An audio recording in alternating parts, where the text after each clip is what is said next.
Palavra da Verdade, com Hernandes Dias Lopes. Segunda carta de Paulo a Timóteo, capítulo 4, versos 6 a 18.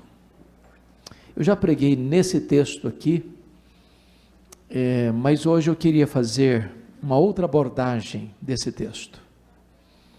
Então, vamos ler o texto de 2 Timóteo, capítulo 4, versos 6 a 18. Paulo está escrevendo para o seu filho Timóteo. Timóteo era um jovem, Timóteo era tímido, Timóteo era doente, e Timóteo estava à frente de uma das mais estratégicas igrejas do Novo Testamento. A igreja de Éfeso já havia, nesse tempo, praticamente superado as igrejas de Jerusalém e de Antioquia da Síria.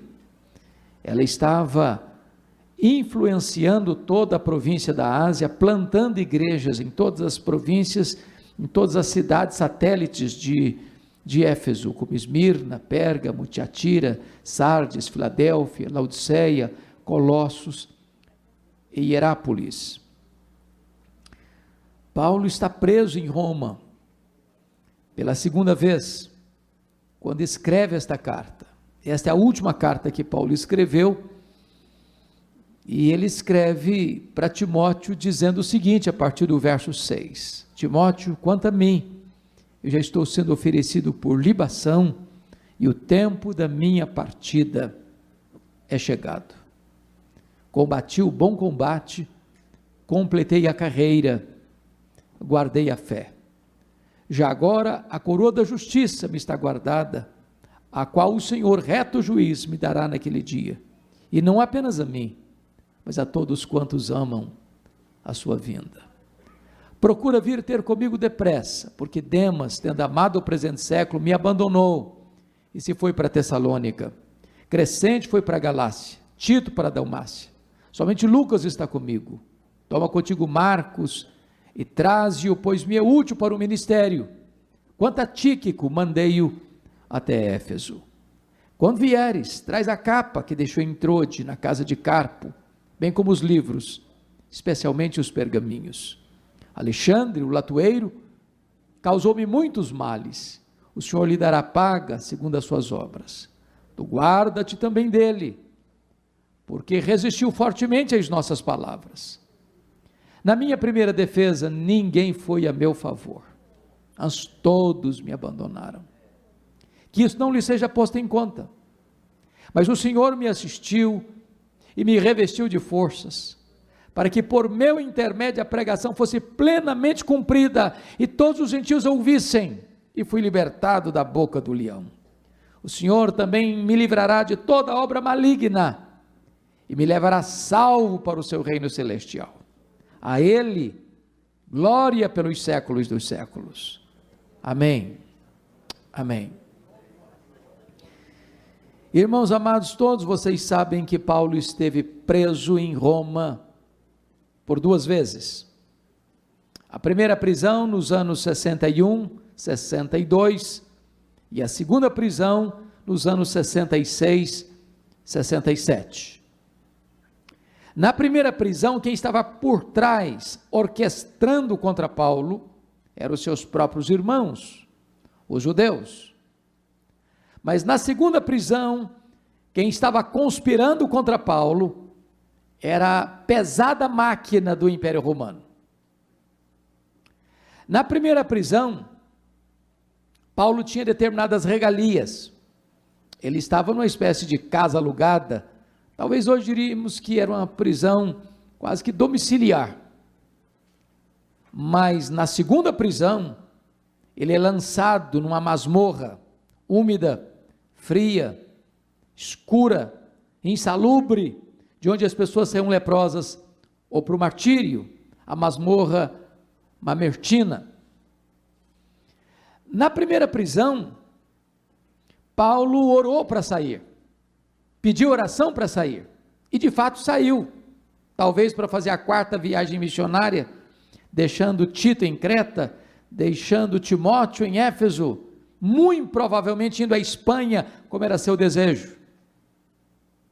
Mas na segunda carta, ou melhor, na segunda prisão, ele não pede oração para sair. Ele não ora para sair.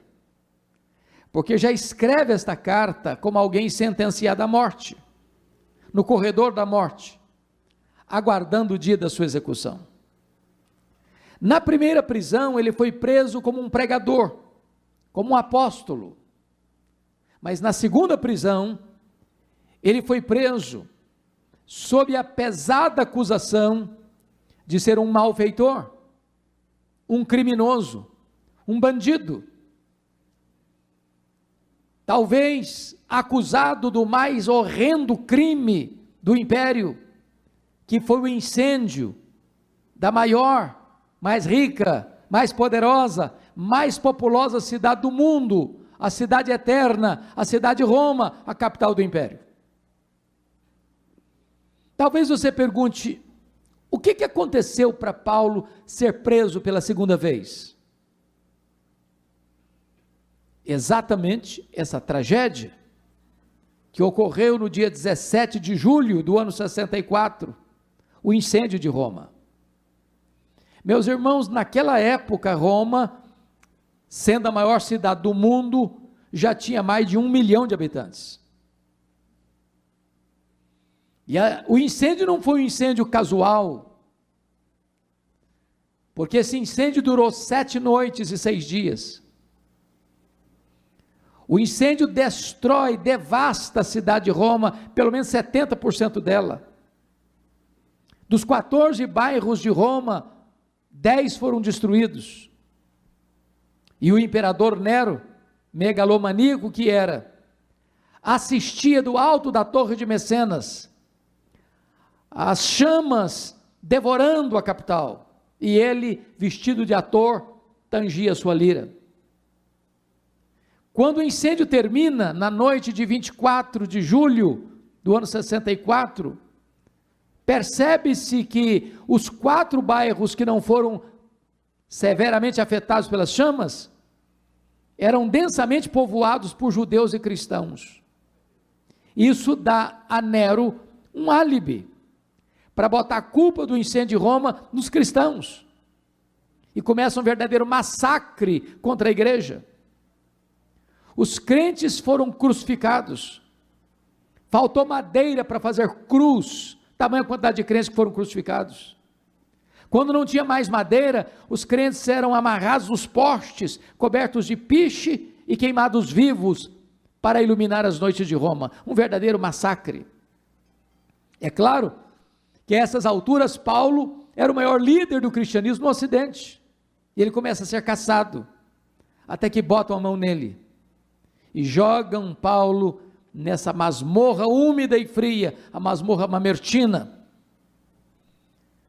Talvez você pergunte ainda, que reflexo, que reverberação isso teve na alma de Paulo? O que aconteceu em decorrência de Paulo estar preso pela segunda vez e debaixo de uma acusação tão grave? Ele vai compartilhar conosco. Peço que você abra sua Bíblia comigo, nessa carta, nós não vamos sair da carta, no capítulo 2, versículo 9. Olha o que ele vai dizer aí. Timóteo, pelo Evangelho, eu estou sofrendo até algemas como malfeitor. Prestem bem atenção nisso aqui. Pense comigo nos fake news da época. Os comentários de esquina. As pessoas dizendo nas rodinhas, está sabendo a última? Como assim? Aquele poderoso, famoso pregador, está preso. É um bandido. É um criminoso. É um malfeitor. Estava por trás do incêndio de Roma. Meus irmãos, isso é assassinato de reputação. Isso é atentar, conspirar contra a honra do apóstolo. Isso é como subir no alto de uma montanha, soltar um saco de penas, não dá para recolhê-las todas mais.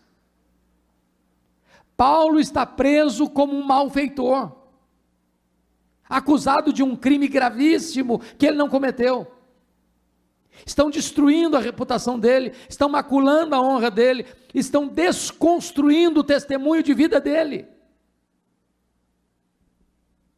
Mas tem mais. Olha comigo aí capítulo 1, versículo 15.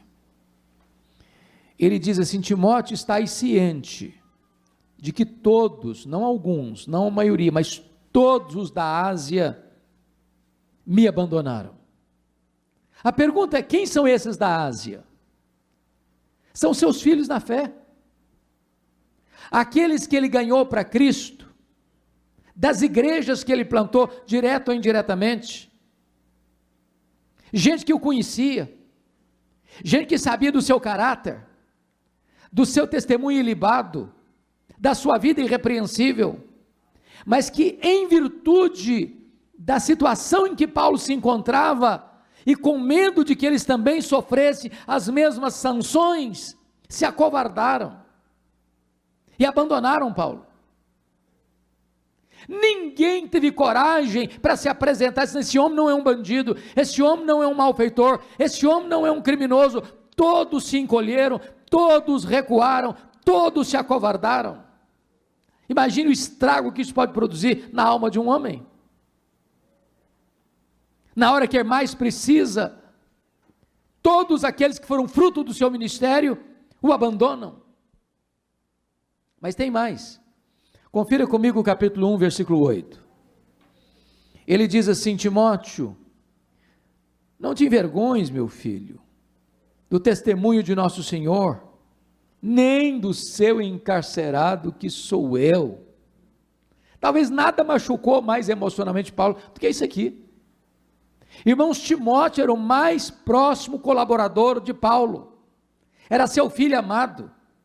Até Timóteo está com vergonha de Paulo, até Timóteo está constrangido em se apresentar e dizer: esse aí é meu pai, esse homem eu sei quem ele é, eu conheço o caráter dele, ele é um homem íntegro, ele não é um bandido, ele não é um malfeitor, ele não é um criminoso. Até Timóteo estava acovardado.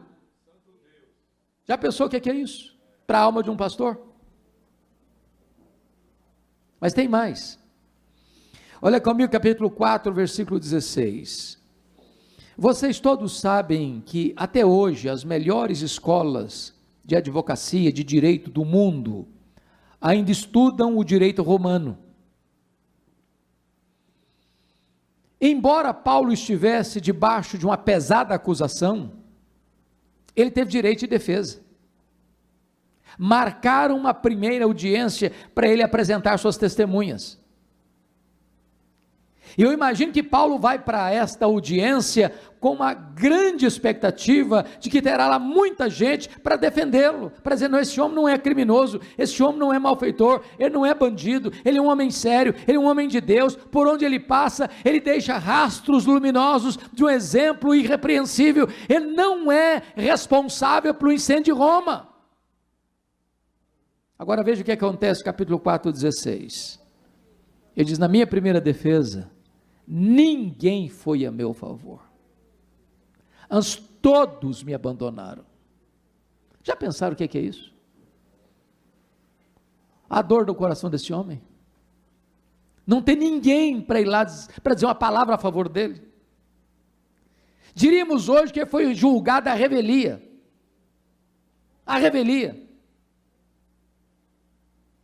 resultado, capítulo 4, verso 6, ele sai dessa audiência sentenciado à pena de morte. Por ser um cidadão romano, não sofreu o tipo de morte que Pedro sofreu por ser um cidadão comum, a crucificação, mas ele foi degolado. Ao escrever essa carta, irmãos, Paulo escreve já essa carta como alguém no corredor da morte, aguardando o dia da sua execução. Agora eu pediria a você, pastor, a você, obreiro, a você, irmão, a você, irmã, a você, jovem, para se transportar no tempo e no espaço e se colocar um pouquinho do lugar de Paulo. Se fosse você que estivesse nessa situação, já velho, cheio de cicatrizes, depois de ter plantado igrejas nas províncias da Galácia, da Macedônia, da Acaia, da Ásia Menor, depois de ter se desgastado pelo Evangelho, depois de ter dado tudo pela causa do Evangelho, agora ele está no final da vida, velho, pobre, cheio de cicatrizes, chegando o inverno, não tem uma capa surrada sequer para cobrir o corpo, acusado de um crime que ele não praticou, os irmãos que ele ganhou para Cristo o abandonaram. Como é que ele se sente? A grande pergunta é: o que um homem desse, nessa circunstância, ainda tem para falar para você e para mim, hoje, nesse dia 4 de novembro de 2021, para encorajar o nosso coração? Eu gostaria que então, com a Bíblia aberta comigo, nós pudéssemos considerar aqui 8 princípios, para encorajar o nosso coração. Apesar de toda essa providência carrancuda, ele ainda esboça uma face sorridente. Primeiro princípio, confira comigo, por favor, versículo 9, procura vir ter comigo depressa. Ô meu príncipe, obrigado. Procura vir ter comigo depressa. O princípio que está por trás desse versículo é este: quando a crise chegar e bater a porta da sua vida, tenha humildade, tenha coragem de pedir ajuda, não fique sozinho. Irmãos, a crise chega, e chega para todos. Essa pandemia foi uma prova disso. Gente pobre, gente rica, cientista e analfabeto, governantes e governados, todos enfrentaram a crise com a mesma carranca. A crise chega, democraticamente, para todos. E quando a crise chega, irmãos, a solidão é uma péssima companhia. Todos nós precisamos de um amigo do peito. Sabe o que é um amigo? Não é colega, é amigo. Amigo é aquele que confronta você em particular e defende você em público. Amigo é aquele que chega quando os outros já se foram. Você precisa ter pelo menos um amigo, para quem tem coragem de abrir o coração, sem medo de ter o tapete puxado, ser apunhalado pelas costas. Alguém para você dividir as cargas, repartir as dores, sabendo que esta pessoa vai estar do seu lado para sustentar você. Talvez uma das dores mais agudas que a igreja evangélica tem sentido nesses últimos anos é a quantidade de pastores que têm cometido suicídio. E a pergunta que fazemos é essa: meu Deus, por que esse colega não achou pelo menos um amigo para abrir o coração, para pedir ajuda? Amigo é aquele que você diz assim: vem para cá, vem depressa, eu preciso de você do meu lado, larga tudo aí, corre para cá. Quem são seus amigos? Para quem você tem coragem de abrir o coração? Para quem você tem aquilo que os ingleses chamam de accountability, de você dar prestação de contas do que está acontecendo na sua alma? Irmãos, a vida pastoral é lidada com multidão, a gente lida com multidão, mas às vezes o pastor vive na solidão, e nós precisamos ter amigos. Segundo princípio, olha comigo por favor, versículo 10, porque Demas, tendo amado o presente século, me abandonou. E o princípio que está por trás do verso é o seguinte: quando as pessoas decepcionarem você, não faça arquivos de mágoas, de memórias amargas. Deixa eu lhes dizer algo. Ninguém exerce o pastorado, ninguém exerce liderança sem ter frustrações.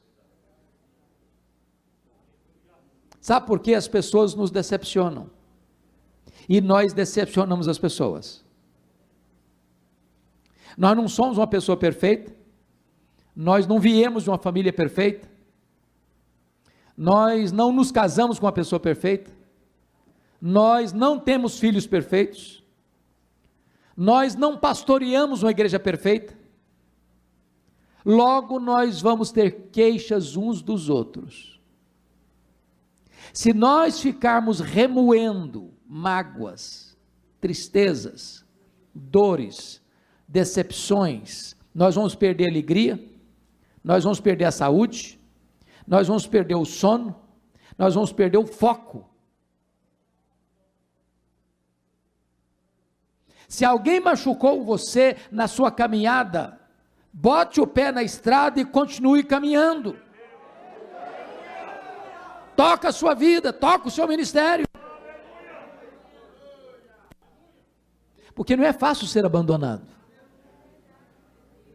Não é fácil ser abandonado pelo namorado, pela namorada, pelo noivo, pela noiva, pelo marido, pela esposa, pelo amigo, pelo irmão. Não é fácil não. Não é fácil ser abandonado na hora que você mais precisa de ajuda. Não é fácil você ser abandonado por alguém que você ajudou. Não é fácil ser abandonado na velhice. Mas preste atenção nisso. Se você parar, se você estacionar, se você ruminar isso na sua alma, você perde o foco da vida.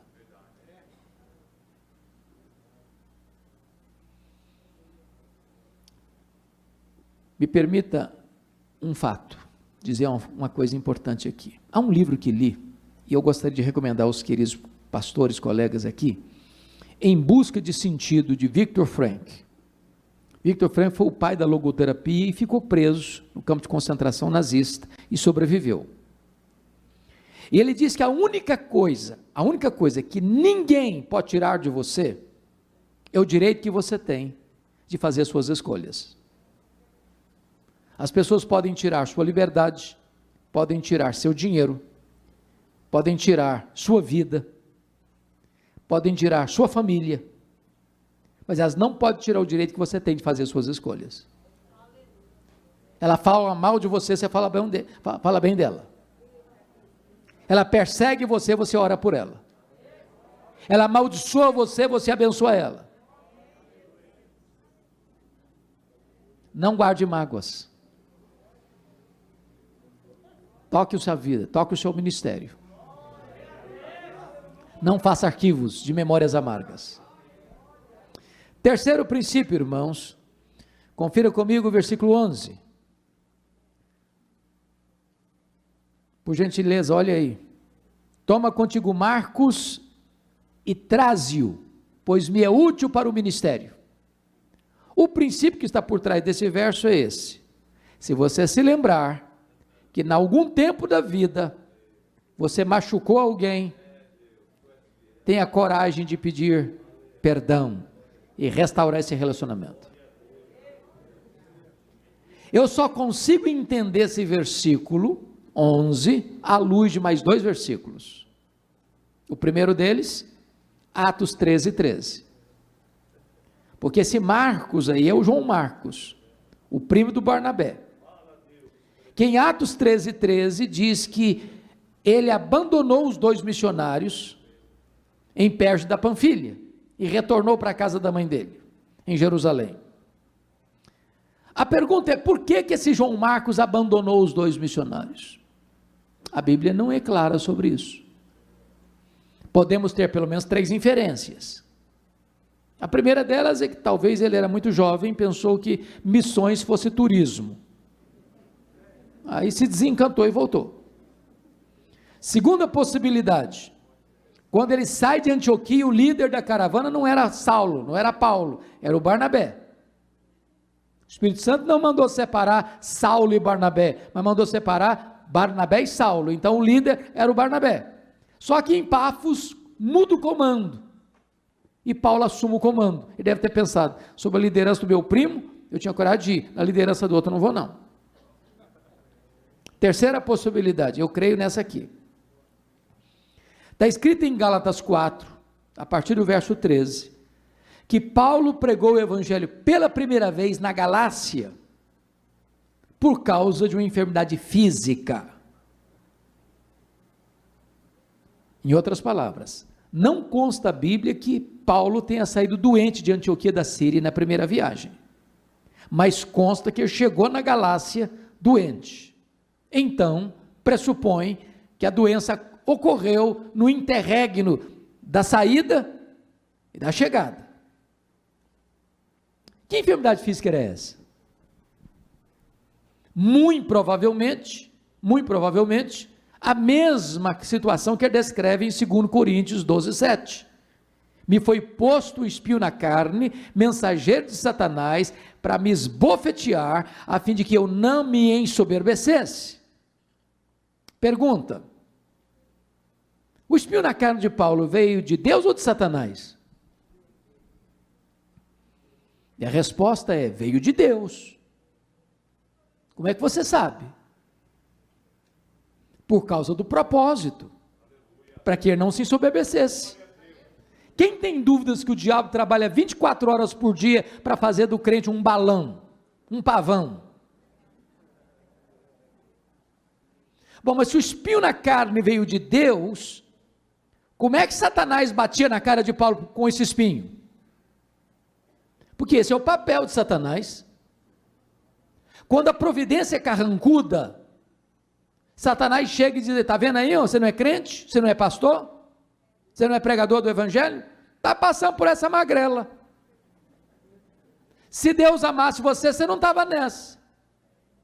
Olha para o seu vizinho, ele não é crente igual a você, está numa situação muito melhor que a sua. Satanás é mentiroso. Ele quer passar a ideia de que se você é crente, você nunca vai ter problema na vida. Jesus nunca prometeu isso. Ele nunca prometeu que nós não teríamos aflições nesse mundo. O que ele prometeu foi estar conosco todos os dias, até a consumação dos séculos. Dizem os estudiosos que essa região de perto da Panfilha era uma região alagadiça, pantanosa, com muita incidência de malária. E muito provavelmente Paulo pega uma malária aqui, que dava uma dor de cabeça alucinante, afetando inclusive a visão. A sensação que nós temos é que Paulo tinha um problema de visão, porque quando ele chega na Galácia, os crentes, se possível fossem, arrancariam os próprios olhos para dá-los a Paulo. Então é provável que esse João Marcos deve ter pensado assim: eu estou muito novo para ficar doente, eu vou voltar para a casa da minha mãe. O segundo texto que eu tenho que entender, para interpretar o versículo 11, é Atos 15, 36 a 41. Porque quando termina o concílio da igreja de Jerusalém, Paulo chega para Barnabé e diz: Barnabé, vamos voltar, vamos visitar as igrejas que nós plantamos, vamos encorajar aqueles irmãos. Barnabé disse: vamos sim, só um detalhe, eu quero levar o meu primo João Marcos. Paulo respondeu assim: eu não acho justo levarmos aquele que nos abandonou desde perto da Panfilha. Bom, o texto está registrado num tom muito polido, mas o que ocorreu certamente não foi ameno desse jeito. Eu vou tentar parafrasear então. Eu acho que foi mais ou menos o seguinte: Paulo chega para Barnabé e diz: Barnabé, viu que resultado maravilhoso o concílio da igreja? Decisão lúcida, clara, escrita, comunicada às igrejas, que não é necessário circuncidar para ser salvo, é só a fé em Cristo. Agora a solução está pronta, a decisão está consistente, a pregação agora está lúcida, agora restabeleceu-se a verdade doutrinária da igreja. Vamos então, Barnabé. Barnabé disse: vamos sim, Paulo. Mas você lembra do meu primo? Mas é claro, né, Barnabé, que eu lembro do seu primo. Ô Paulo, eu estou com vontade de levá-lo com a gente. Ele está todo animado para ir. Paulo fechou a cara, disse: não, Comigo ele não vai não. Não, mas ele amadureceu. Comigo ele não vai não. Ô Paulo, mas você não pode ser tão radical. Comigo ele não vai não. Mas Paulo, vamos dar uma chance para o rapaz. Comigo ele não vai, Barnabé. Diz a Bíblia que houve tal desavença entre Paulo e Barnabé por causa do menino João Marcos, que os dois não caminharam juntos mais. Agora, pense comigo uma coisa agora. Você já se sentiu alguma vez na vida persona non grata? Já se sentiu descartado alguma vez? Já sentiu às vezes que ninguém acreditou nos seus dons, nos seus talentos, na sua capacidade? E se não tivesse um Barnabé na vida do Marcos? O Barnabé levou o Marcos para Chipre. Porque, nota de rodapé, os pastores não deviam brigar não, viu irmãos? Mas às vezes brigam. Agora, o que é maravilhoso é que quando os pastores brigam, o plano de Deus não é frustrado. Porque agora, em vez de uma caravana, tem duas. O projeto de Deus, claro, passou pela linha de Paulo. Era o projeto de Deus que Atos registrasse a peregrinação de Paulo. Mas o Barnabé investiu no Marcos. Mais tarde o Pedro discipulou o Marcos. E esse Marcos vai ser o primeiro evangelista da história.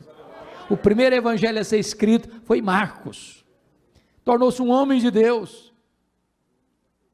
Agora Paulo está preso no corredor da morte, fazendo uma faxina na sua mente. Lembrou do Marcos. E diz assim para Timóteo: ô meu filho, quando você vier, traz o Marcos aí com você. Ele me é útil para o ministério. Sabe o que Paulo está nos ensinando aqui, irmãos? Você nunca é tão grande como quando você é humilde. O que Paulo está nos ensinando aqui é que nós devemos construir pontes de reconciliação, onde um dia nós cavamos abismos de mágoas. O que Paulo está nos ensinando aqui é que nós não temos o direito de tocar o nosso ministério e deixar pessoas feridas pelo caminho. O que Paulo está nos ensinando aqui é que um pastor e um líder é um homem que reconhece seus erros e tem coragem de confessá-los e pedir perdão para retomar a caminhada da vida.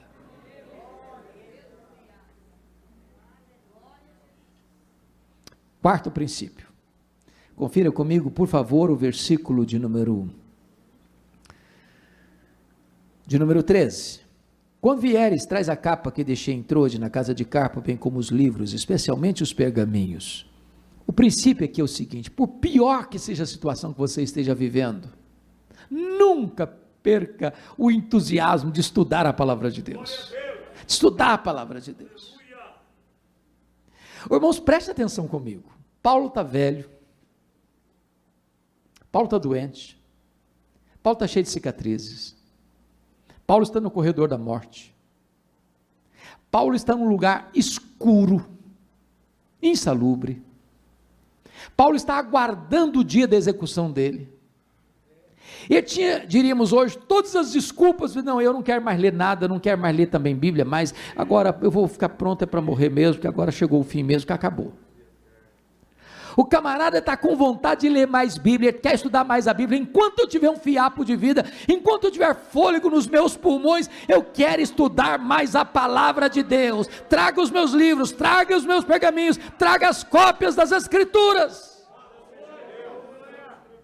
Paulo me impressiona, porque ele está morrendo e quer estudar mais. Às vezes tem muita gente que vive a vida inteira e não estuda nada. Ô irmãos amados, Deus, eu amei a sua palavra, viu, minha querida irmã? Que palavra preciosa. A senhora nos ensinou aqui o seguinte: ninguém pode ensinar se não aprende. Quem cessa de aprender, cessa de ensinar. Parabéns pela Escola Bíblica de Obreiros. Tem hora que o pastor precisa parar mesmo. Porque quem dá precisa receber. Se a gente só dá, só ensina, nunca recebe, a gente seca.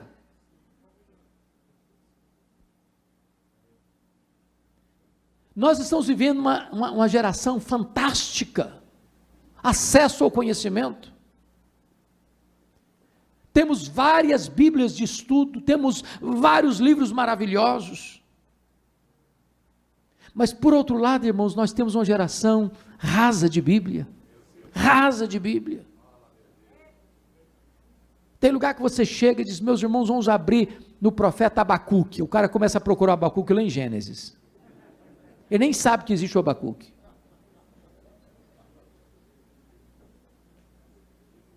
Gostei do que o senhor falou. Anote na sua Bíblia.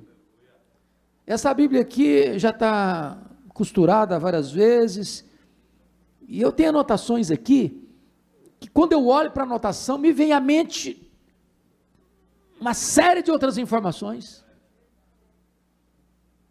Estude a sua Bíblia, mergulhe na sua Bíblia, cave as profundezas, não fique só no raso, não fique só na superfície.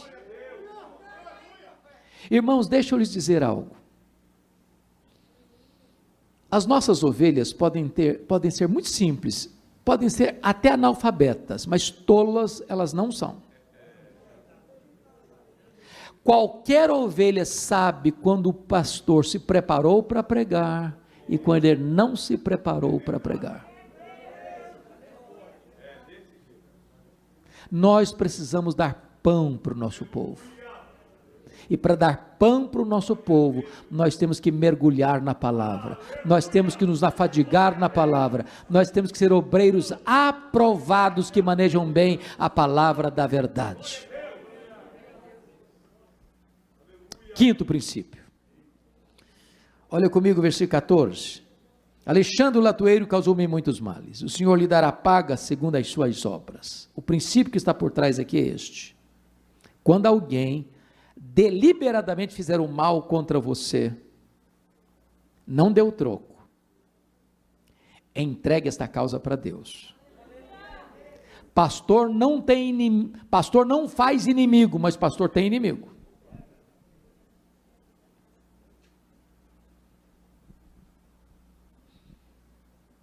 O que você faz quando alguém faz mal a você? Porque dizem os estudiosos que esse Alexandre, o latoeiro aqui, foi quem delatou o apóstolo Paulo, culminando na sua segunda prisão, no seu consequente martírio. O que você faz quando você descobre que alguém está falando mal de você, está orquestrando contra você, está puxando o seu tapete? É claro que pastor não revida, né? Pastor, gente crente, a gente não dá o troco, não é verdade? Às vezes a gente faz que fulano, eu não vou fazer não, mas o seu dia vai chegar. E aí quando o dia chega, você canta aquela música, a minha vitória tem sabor de mel. É a minha doce vingança. Irmãos, pastor não pensa assim não, crente não pensa assim não, tá? Crente dá o troco não. Crente perdoa e entrega a causa para quem? Para Deus. A mim me pertence a vingança, diz o Senhor, eu retribuirei. Se você for fazer, vai dar errado. Vai dar errado. A gente não tem medida de justiça para fazer isso. Deus sabe fazer. Meu papel é perdoar. Meu papel é pagar o mal com o bem.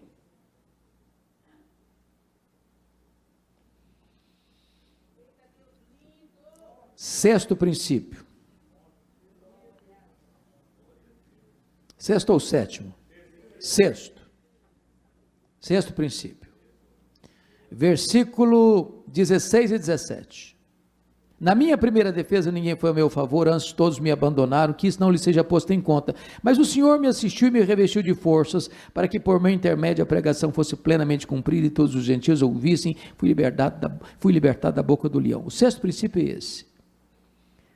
Ainda que todos decepcionem e abandonem você, saiba disso, Deus nunca vai desamparar você. Oh, irmãos, que verdade preciosa. Na vida a gente pode colher frustrações e até decepções, mas Deus não desampara, Deus não decepciona, Deus não larga você na mão, e você e Deus são maioria absoluta.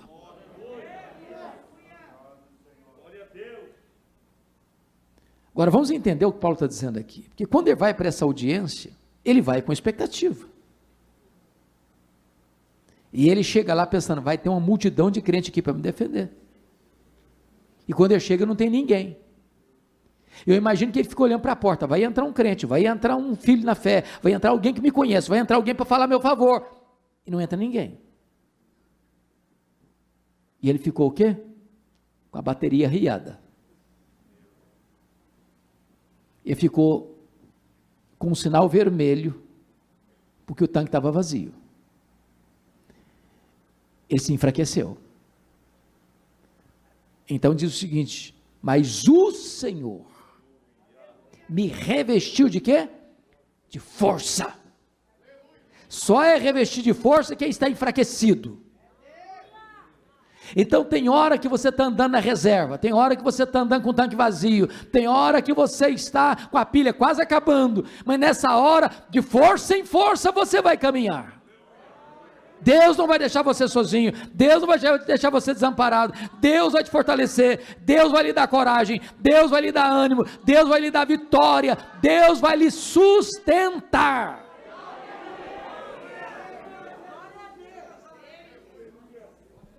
Sétimo princípio, veja comigo por favor, versículo 21, nós não lemos o 21, vamos ler agora. Ele diz para Timóteo assim, Timóteo, venha antes do inverno. Eu já tinha dito no verso 9 assim, procura vir ter comigo depressa. Mas o que é depressa? Depressa é muito vago. Depressa pode ser uma hora, pode ser um dia, pode ser uma semana, pode ser um mês. Eu não sei o que é depressa, depende do contexto. Mas agora eu coloco um pós-scriptum e disse, meu filho, quando eu digo para você depressa, eu estou querendo dizer antes do inverno. Por que ele diz isso?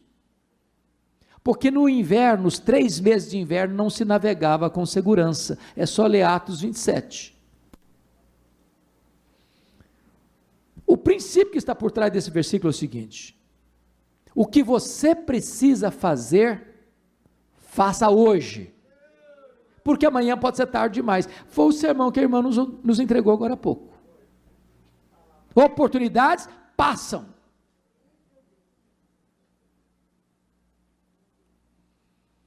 O que ele está dizendo para Timóteo é o seguinte, meu filho, se você esperar os 3 meses de inverno passar para você vir, não precisa vir não, eu já terei sido executado, aí é tarde demais. Irmãos amados, há coisas que não podem esperar. Eu não sei quanto a vocês, colegas pastores, mas um princípio regeu, tem regido a minha vida pastoral, hoje um pouco diferente, mas a vasta maioria do meu tempo lidando no dia a dia com as ovelhas como vocês, e o princípio que me regeu é esse: se um membro da igreja, uma ovelha, for para o hospital, e eu souber, que às vezes vai e entra, não sabe, não é verdade? Às vezes cobra do pastor, o senhor não foi visitar, mas eu também não tenho bola de cristal, não sabia que estava internado, como é que eu ia lá? Prioridade número 1, ir visitar. Prioridade número 1. Isso me lembra de uma ovelha que ligou para o pastor, disse, pastor, eu queria que o senhor fosse fazer uma visita para o meu avô, eu fui hospitalizado hoje, e queria muito que o senhor fosse orar com ele. O pastor respondeu assim, hoje eu não posso não, mas amanhã eu vou. Eu falei, pastor, ele está muito ruinzinho, o senhor podia ir hoje eu não posso. Amanhã eu ligo para ir fazer a visita. No outro dia, bem cedinho, o pastor ligou para a ovelha e falei, qual o quarto mesmo? O apartamento que está seu avô? Estão indo lá. A ovelha disse, não pastor, não precisa ir mais não. Ele faleceu essa noite. Há coisas que não podem esperar. Então me permita aqui pensar com vocês na cultura brasileira. Há uma coisa que me constrange na cultura brasileira.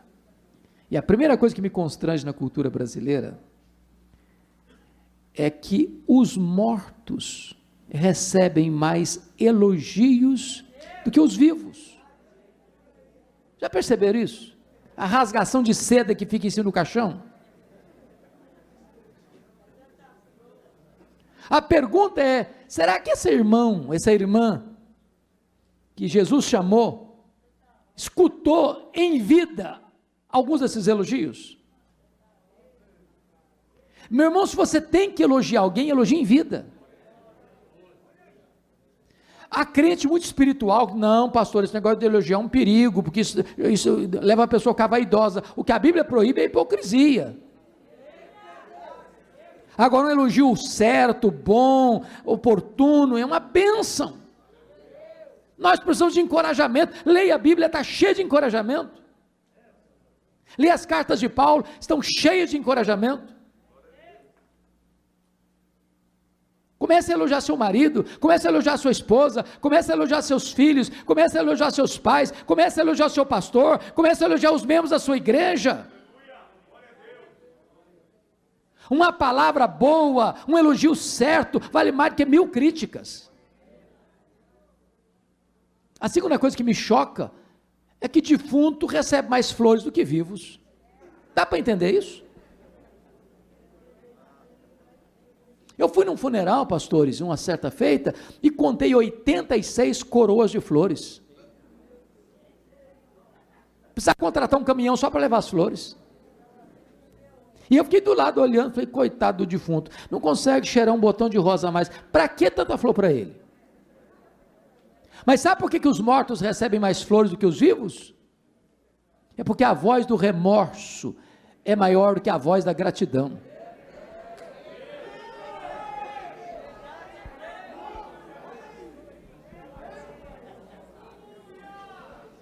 Me permita ser mais descontraído um pouquinho agora. Eu sei que todos os homens aqui são muito românticos, né? Nunca esquece o aniversário da esposa, nunca esquece o aniversário de casamento, sempre surpreende a esposa levando um buquê de flores. Não é assim mesmo? Mais ou menos isso, né? Quase isso. Agora, eu conheço também, vocês não, mas eu conheço também alguns maridos pão duro, que nunca levam um buquê de flor para a esposa.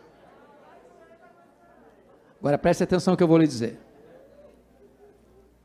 Se você, minha irmã, for na frente, você que nunca ganhou um buquê de flores, você vai ganhar uma coroa grande, grande, e o cara nem vai pedir desconto na floricultura.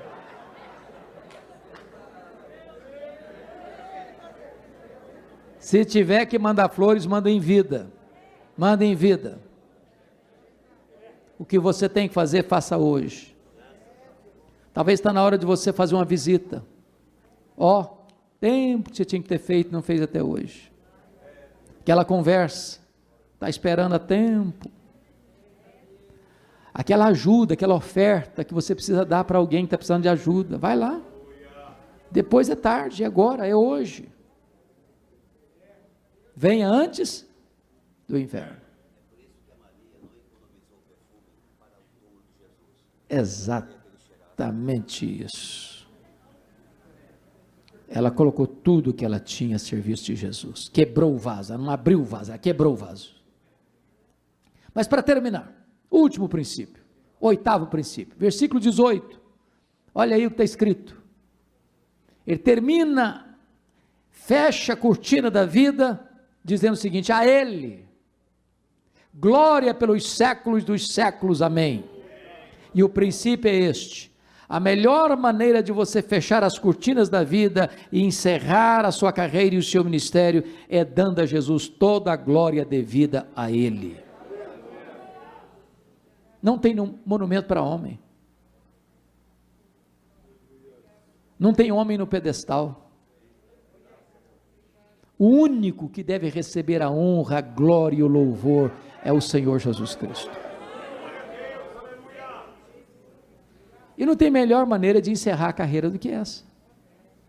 A Ele, glória, pelos séculos dos séculos. E eu acho que quando Paulo escuta na prisão, a masmorra mamertina, a chamada dele, está na hora. Não tem coração tremendo, não tem desespero, não tem revolta, não tem medo. Ele avalia o passado e diz o seguinte: olha gente, eu combati o bom combate, eu completei a carreira, eu guardei a fé. Ele não está com medo de enfrentar a espada de Roma. Ele diz: eu já estou sendo oferecido por libação e o tempo da minha partida é chegado. E essa palavra partida é um eufemismo para a morte. Ele está dizendo o seguinte: olha, eu vou descansar das fadigas, eu vou fazer minha última viagem rumo à pátria celestial, eu vou mudar de endereço, eu vou voltar para a casa do Pai. Ele não está com medo da morte, não. Ele está olhando para frente e dizendo o seguinte: eu na verdade, embora condenado por um juiz da terra à pena de morte, o que importa para mim é que o reto juiz já me justificou, então eu estou indo na verdade receber a coroa da justiça. Esse homem está seguro, esse homem está convicto, esse homem está em paz. Este homem é aquele que pode dizer: para mim o viver é Cristo e o morrer é lucro. Oh irmãos, que Deus nos ajude a viver seguindo as pegadas daquele que imitou a Cristo. Que Deus nos ajude a exercer o nosso ministério para a glória de Deus, para a salvação dos perdidos e para a edificação da igreja. Que seja assim. Amém.